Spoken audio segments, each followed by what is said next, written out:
یہ واقعہ 600 سال پرانا واقعہ ہے۔ رمضان المبارک کے پہلے دن فجر کی اذان حرم کے میناروں سے بلند ہو کر جبل ابو قیس اور کیکان کی چوٹیوں کو چھوتی ہوئی باد نسیم کے جھونکوں کے ساتھ کعبۃ اللہ کے پردوں سے لپٹ رہی تھی اور اللہ کے مخلص بندوں پر تجلیات کی بارش برسا رہی تھی۔ کعبۃ اللہ کے گرد نماز کے لیے صفیں درست ہو رہی تھی۔ ان خوش نصیبوں کی آنکھیں براہ راست کعبہ کا دیدار کر رہی تھی، جبکہ دیگر نمازیوں کی صفیں کعبے کی طرف متوجہ تو تھی، لیکن اہل مکہ یہ اذان سن کر نماز کے لیے چل پڑے۔ ہر کوئی نماز کے لیے چل پڑا اور ایک 86 سالہ بزرگ کے علاوہ شاید ہی کوئی نمازی گھر میں موجود ہو۔ مکہ میں رہنے والے تمام لوگوں نے عمدہ کھانوں سے لطف اندوز ہو کر نماز شروع کر دی تھی، لیکن یہ بزرگ بھوک کی وجہ سے نماز میں کھڑا ہونے سے بھی قاصر تھا۔ اس بیچارے نے کچھ کھائے پیے بغیر روزہ رکھ لیا۔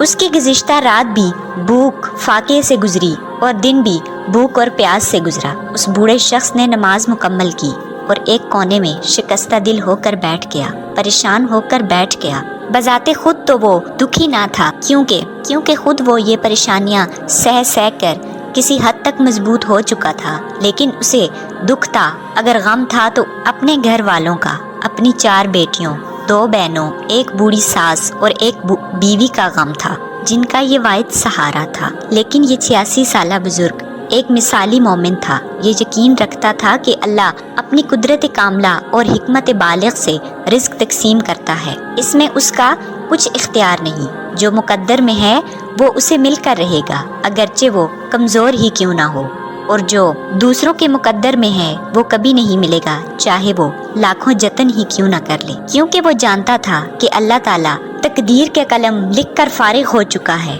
بس اس شخص نے الحمدللہ کہا اور کھڑا ہو کر اپنی قمیض اتار دی اور پکارنے لگا، لبابا، اے لبابا۔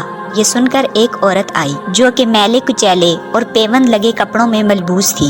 اس بوڑھے شخص نے قمیض اسے دے دی اور خود پرانا پھٹا کپڑا لپیٹ لیا۔ وہ عورت کہنے لگی، ابو غیاث، آج تیسرا دن ہے، کھانے کے لیے کچھ نہیں ہے، کھانا آنکھوں سے نہیں دیکھا، بتاؤ ذرا یہ 4 بیٹیاں، یہ بوڑھی عورت کیا کریں گی؟ آج تم اللہ کا نام لے کر گھر سے نکلو، وہ اللہ ہماری مدد ضرور کرے گا، اور کچھ کھانے کے لیے لے کر آؤ، شاید تمہیں کوئی اچھی سی مزدوری مل جائے۔ ابو غیاث کہنے لگے، جی ہاں، ضرور جاؤں گا۔ آفتاب طلوع ہو کر بلند ہوا، وہ شخص مکہ میں گھومنے لگا۔ گرمی شدید تھی، ٹانگیں جواب دیے گئیں، آنکھیں پتھرا گئیں، کیونکہ وہ گزشتہ رات اور دن سے فاقوں میں بھی تھا، جس کی وجہ سے اس کی ہمت جواب دے گئی اور اسے مزدوری کہیں بھی نہ ملی۔ جب وہ بوڑھا شخص تھک ہار گیا تو وہ ایک وادی میں گیا اور وہاں جا کر ٹیک لگا کر بیٹھ گیا۔ اس شخص کی صرف ایک ہی خواہش تھی کہ اسے ایمان کی حالت میں موت آئے، تاکہ وہ اس قید حیات سے رہائی پا لے اور ہمیشہ کی زندگانی سے فائدہ پائے۔ وہ بوڑھا شخص انہی سوچوں میں گمسم مٹی کو کورید رہا تھا کہ اچانک اس کا ہاتھ ایک نرم و ملائم چیز سے چھو گیا۔ پہلے اسے یوں لگا کہ یہ سانپ ہے، سانپ کی دم ہے۔ ایک دم اس نے اپنا ہاتھ پیچھے کھینچ لیا اور پھر اپنے دل میں کہنے لگا، کاش یہ سانپ مجھے ڈس لے اور میں ہمیشہ کے لیے اس دنیا سے آزاد ہو جاؤں، میں ہمیشہ کے لیے یہاں سے چلا جاؤں۔ پھر دل میں خیال آیا کہ مومن کے لیے یہ دعا کرنا جائز نہیں، موت کی خواہش کرنا مومن کے لیے جائز نہیں، اور خودکشی تو اسلام میں حرام ہے۔ پھر اس نے اپنے رب سے معافی مانگی اور غور سے دیکھنے لگا اس چیز کو کہ آخر یہ ہے کیا، لیکن وہ چیز اپنی جگہ سے ٹس سے مس نہ ہو رہی تھی۔ اس نے ٹھوکر بھی لگائی، لیکن پھر بھی وہ چیز اپنی جگہ سے نہ ہلی۔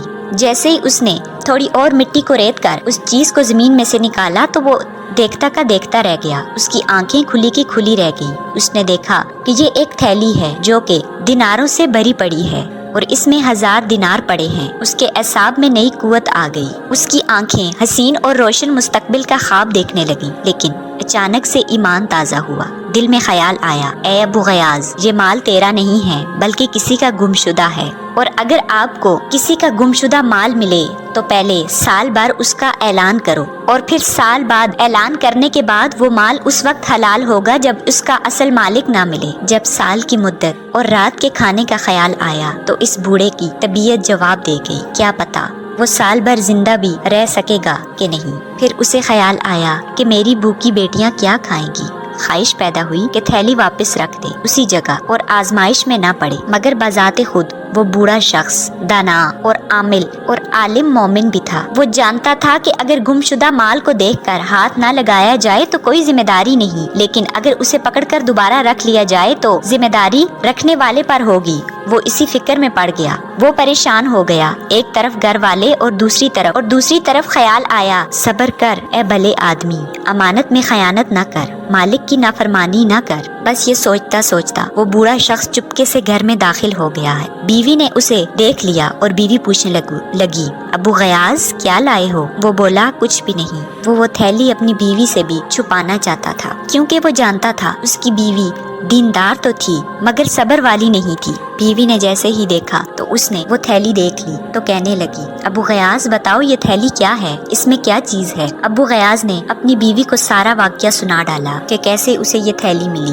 بیوی کہنے لگی، ابو غیاث ناشکری مت کرو اور یہ تھیلی لے کر جاؤ اور کھانے کے لیے کچھ لے کر آؤ۔ بیوی کہنے لگی کہ ہم لاچار ہیں اور لاچار پر مردار بھی حلال ہے۔ اس پر وہ بوڑھا شخص کہنے لگا، اے لبابا، اس واقعے کے بارے میں تم کسی کو نہیں بتاؤ گی، گھر میں کسی سے ذکر نہیں کرو گی۔ میں یہ تھیلی رکھنا نہیں چاہتا، میں اس شخص کی تلاش کروں گا اور اسے واپس کروں گا۔ اے لبابا، تم مجھ پر طلاق ہو، اگر کسی کو بھی اس کی خبر دی تو میں اس تھیلی کے اصل مالک کی تلاش کروں گا، حلال طریقے سے کچھ درہم حاصل کرنے کی کوشش کروں گا۔ لبابا بیچاری طلاق کا سن کر خاموش ہو گئی۔ یہ کہہ کر وہ بوڑھا شخص اس مالک کی تلاش میں حرم کی طرف چل دیا۔ جب وہ حرم میں پہنچا تو حرم میں ایک نوجوان محمد بن جعفر تبری زیر تعلیم تھا۔ وہ تبری بیان کرتے ہیں کہ میں نے ایک شخص کو اعلان کرتے ہوئے سنا، اے حاجیوں کی جماعت، میری 1000 دینار سے بری تھیلی گم ہو گئی ہے، جو واپس کرے گا اللہ اسے دگنا ثواب دے گا۔ یہ سن کر ایک بوڑھا آدمی اسے کہنے لگا کہ اے شخص، ہمارا ملک پاسماندہ ہے،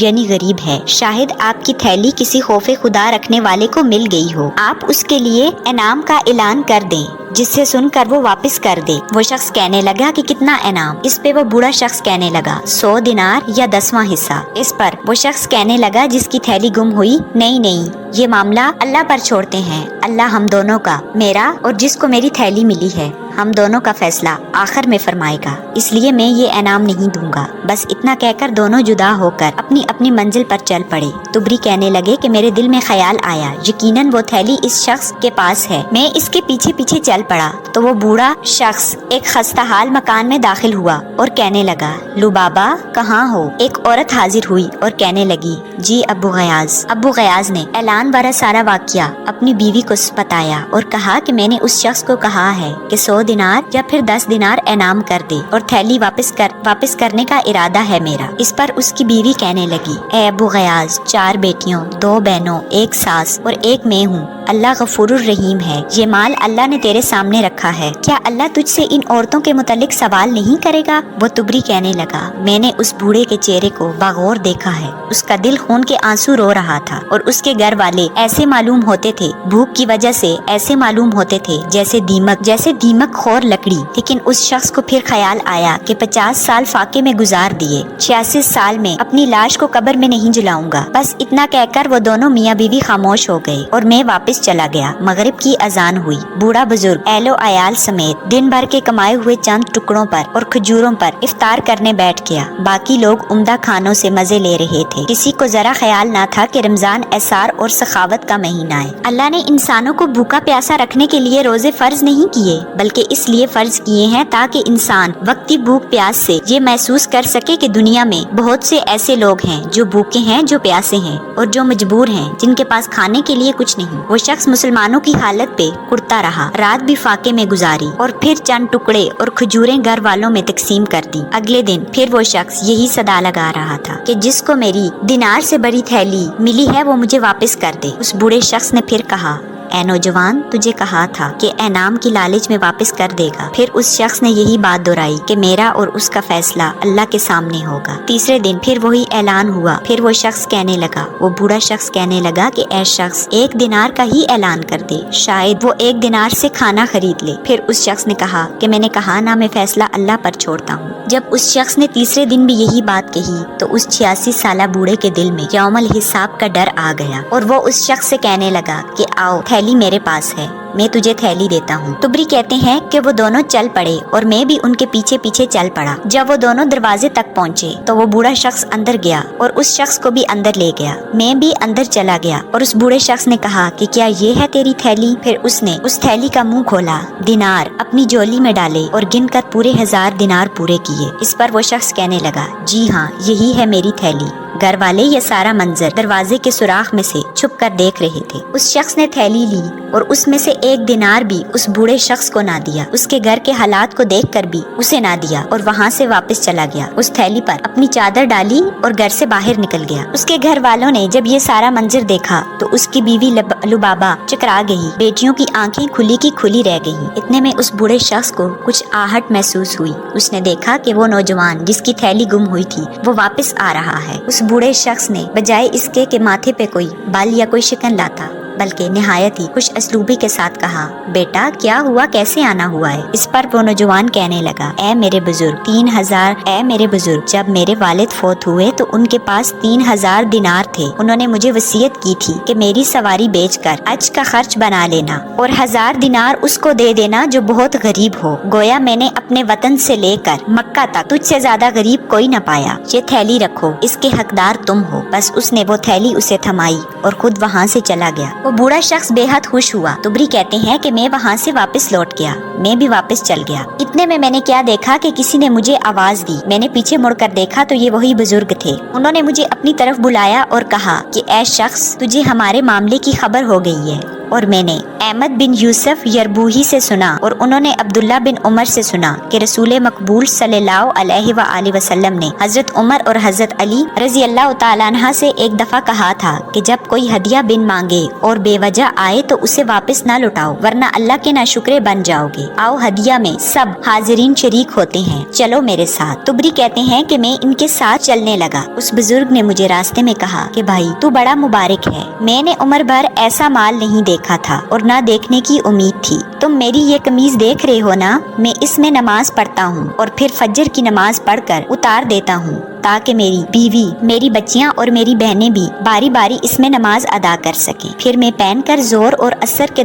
درمیان مزدوری کی تلاش میں نکل جاتا ہوں۔ پھر میں مزدوری کر کے چند کھجوریں اور روٹی کے ٹکڑے خرید کر گھر واپس لوٹ آتا ہوں۔ پھر جب ہم گھر پہنچے تو بزرگ نے بلند آواز میں پکارا، لبابہ، اے لبابہ، اور پھر اس نے اپنی 4 بیٹیوں، 2 بہنوں اور ایک بوڑھی ساس کو پکارا۔ اس بوڑھے کی آواز سن کر سب اکٹھی ہو گئیں۔ اس بوڑھے شخص نے ان سب کو دائرے میں بٹھایا اور مجھے بھی اپنی بائیں جانب بٹھا لیا۔ سب کو کہا کہ اپنے اپنے دامن پھیلاؤ۔ تبری کہتے ہیں کہ ان کی قمیضیں تو پھٹی ہوئی تھیں، گویا انہوں نے دامن نہیں بلکہ ہاتھ پھیلائے اور میں نے اپنا دامن پھیلایا۔ اس شخص نے باری باری ایک دینار سب میں بانٹنا شروع کیا اور 10واں حصہ مجھے دیتا تھا۔ ایسے کرتے کرتے ہم سب کو 100 دینار ملے، یہاں تک کہ وہ تھیلی خالی ہو گئی۔ اور پھر جب مغرب کی اذان ہوئی تو ان گھر والوں نے بھی عمدہ کھانا کھایا اور اپنے رب کا شکر ادا کیا۔ ناظرین، اللہ تعالیٰ نے اس بوڑھے شخص کو اس کی ایمانداری کا صلہ تو دیا ہی ہے، اور ساتھ میں ہمیں اس کہانی سے یہ سبق ملتا ہے کہ رمضان المبارک ہے۔ ہمیں یہ معلوم تک نہیں ہوتا کہ ہمارے ارد گرد کیا ہو رہا ہے، ہمارے ارد گرد کتنے لوگ بھوکے ہیں۔ روزہ محض بھوکا پیاسا رہنے کا نام نہیں ہے، بلکہ دوسروں کی تکلیف کو محسوس کرنے کا نام ہے۔ تو گویا اپنے ارد گرد لوگوں کو دیکھو، اگر کوئی بھوکا ہے، کوئی پیاسا ہے، کوئی ضرورت مند ہے تو اس کی مدد کرو۔ اللہ رب العزت سے دعا ہے کہ وہ ہمیں اپنے خزانوں میں سے عطا کرے اور دوسروں کی مدد کرنے کی توفیق عطا فرمائے۔ آمین یا رب العالمین۔